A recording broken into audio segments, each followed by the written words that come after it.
I'll read the two questions. Someone's asked, how does this differ from ABA? And someone else has said, slightly differently, how does PBIS compare to modern day but old fashioned ABA? And how does it compare to kind of new ABA as it's being described? So I'm seeing laughter already on Amy's face.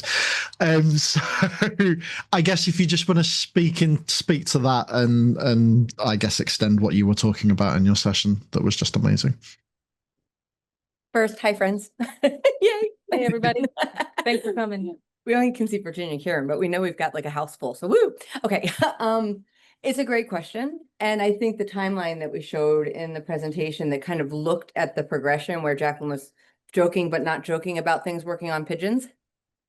So when we're talking about PBIS, it is truly rooted in traditional behavioral modification, right? So there's behavioral learning theory, which was applied, unfortunately, first to animals and then to humans. And it was all about modification of external observable behavior. And that goes back to some of the masking things that people were talking about earlier today in both of the sessions.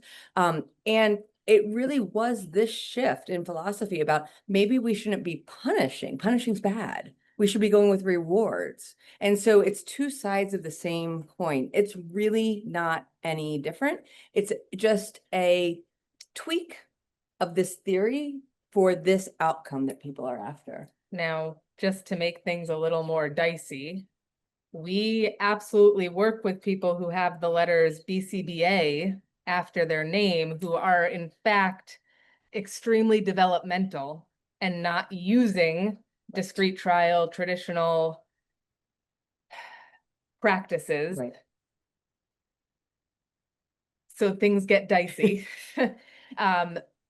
But ABA at its core is not, I wouldn't say there's a modern ABA and an old ABA. I'd say there are people who are actually developmental and people who are still using behaviorism within that field, which does make it confusing and complex. And there are certainly people who are using those traditional models who say they're doing something new because they're changing language that they're using or they're reframing. But I think anytime you're looking at a practice and it's built on contingency, it should be a massive red flag for you.